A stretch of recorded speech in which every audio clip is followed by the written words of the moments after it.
So I wanted to talk for a second about the new Tron movie. Now, I do consider myself a Tron fan. I think I saw the original when I was a kid, like back in the 90s or something. I don't really have that many memories of it. I did eventually rewatch it when I was a teenager in anticipation of the sequel coming out. But overall, I'd say I like both those films. The first one I think is just this very fascinating, almost tech showcase. It's the reason we have Pixar. It has a lot of interesting ideas. It's got all these cool ideas about the digital world, computers, and all this stuff, which was, very new and emerging at the time. It was something we'd never seen before. Overall, I think it's kind of an interesting relic from an academic standpoint. It's very basic, but it does have a solid Jeff Bridges performance. There's some cool stuff in it. And it is cool to just kind of look at what movies were like back then. The sequel is also really cool. It comes from Joseph Kosinski, who would, of course, make another great legacy sequel from an 80s movie when he made Top Gun Maverick.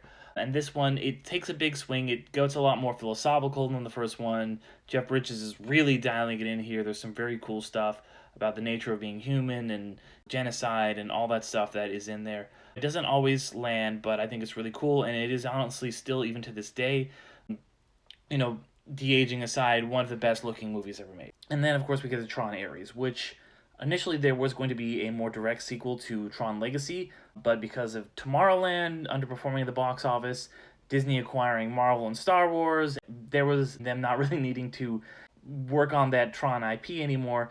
They didn't ever make that direct sequel. But there was always kind of a sequel brewing, and eventually, because of some of those other IPs not being quite what they were 10 years ago, they decided to go ahead with this one, also because human creep Jared Leto was really pushing it forward. So I was a little bit cautious about this movie, all of the Leto stuff aside. It's still a franchise I quite like a bit, and I was excited to see what this movie would be. I like Greta Lee a lot. I was excited for the Nine Inch Nails soundtrack, although they do a lot of soundtracks. They just don't call themselves Nine Inch Nails. The Challengers is one of the best Nine Inch Nails soundtracks ever made from last year.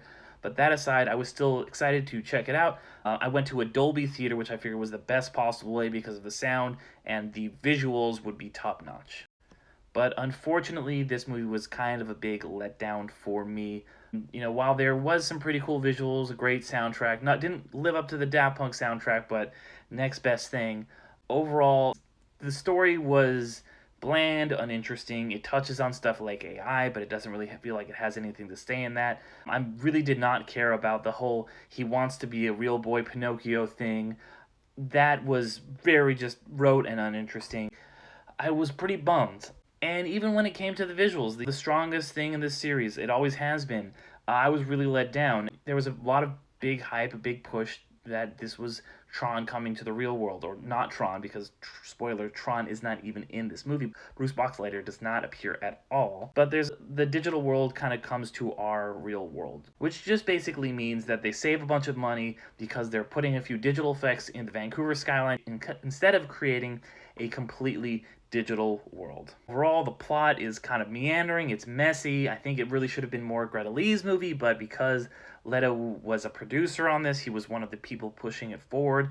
His character, which apparently in initial drafts was a much more minor character, became the main character. It's got to, like I said, the Nine Inch Nails is cool. It's cool to hear that in Dolby, but even seeing it in this the best possible format, I did not enjoy it. Thank you for listening. This is a series where I talk about movies called MicroDose. Have decided to bring this back, where I'm going to be talking about movies in the short film video format. I might be doing some more podcast stuff like this. If you want to hear more of what I do, check out the Underrated Movie Podcast. It's available on all podcast apps.